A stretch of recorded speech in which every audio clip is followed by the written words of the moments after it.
another event, and Jonathan Greenblatt was there.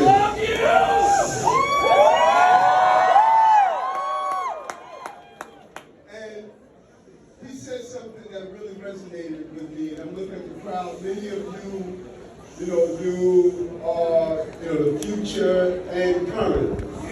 But Jonathan said something to me. He talked about Mamie.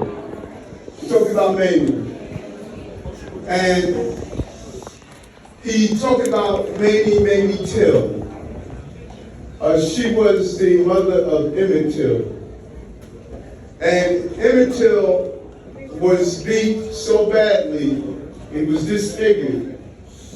And his mother made the decision that she would have him sit in an open casket because she wanted the globe to see what racism did to her baby, her son.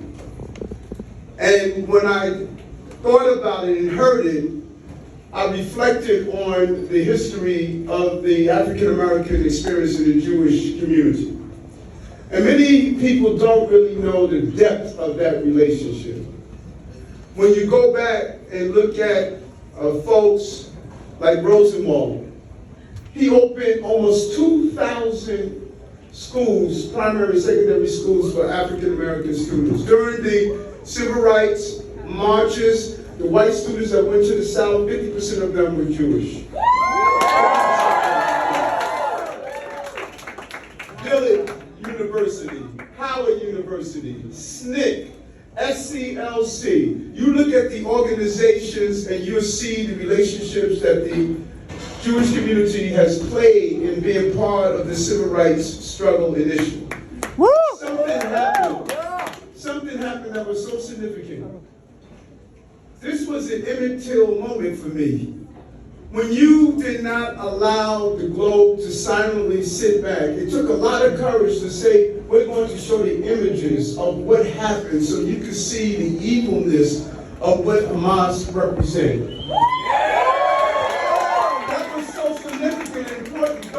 Don't underestimate the power of that. Because you could have easily said the images were so horrific that we're not going to display them. We're not going to show what it was, so it's so horrific. But it was a moment where the courage of Mamie Till, your family members, showed that same level of courage and said, we're not going to silently sit back and, as I keep saying, and act like everything is fine, because it's not fine. It's not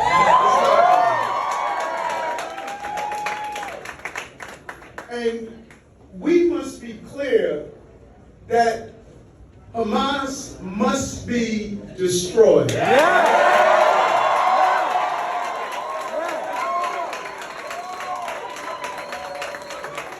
then others. Listen, the Army's going to do their job.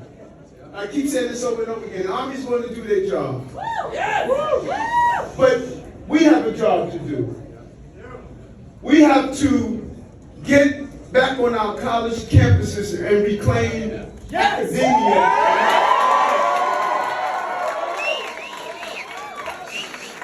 We have a job to do because many of you are social media savvy.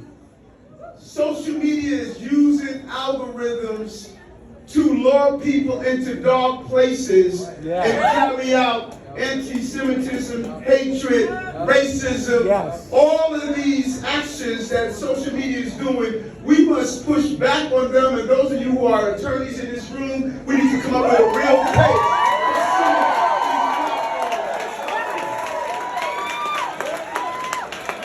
And we got to do something else that's important. We got to do something else that's really important.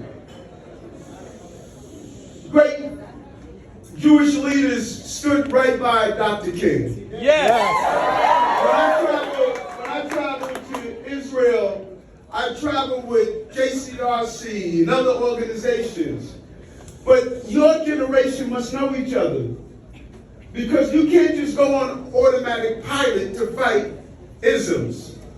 We must be real active and creative. And this room should be a cross-pollination of all the groups that have gone through it. Our Asian brothers and sisters are dealing with anti-Asian violence. Our African American brothers and sisters, our Hispanic brothers and sisters, all of these different groups are dealing with it. You have to fix the mess that others have created, but you can't go in automatic pilot. We got to be intentional about bringing us to the room together to solve this madness. There's a darkness that's hovering over our planet right now, from the war in Ukraine to what you saw in Israel to what you're seeing right here in our Americans. We got to take this back.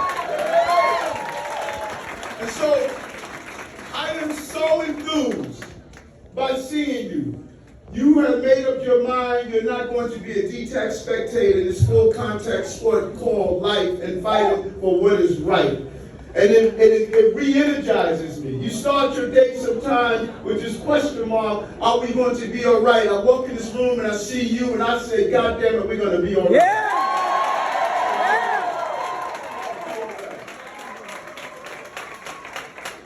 So mobilize, become energized.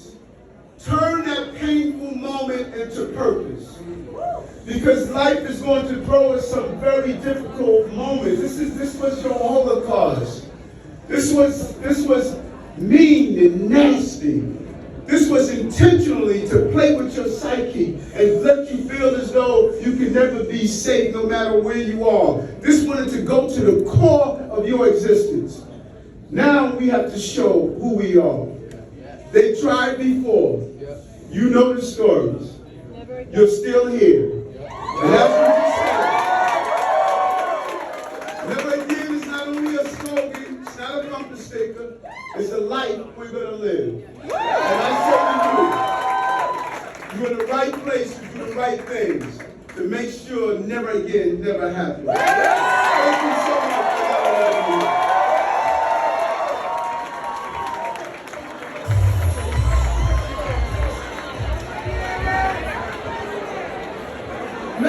Ladies and gentlemen, make some noise!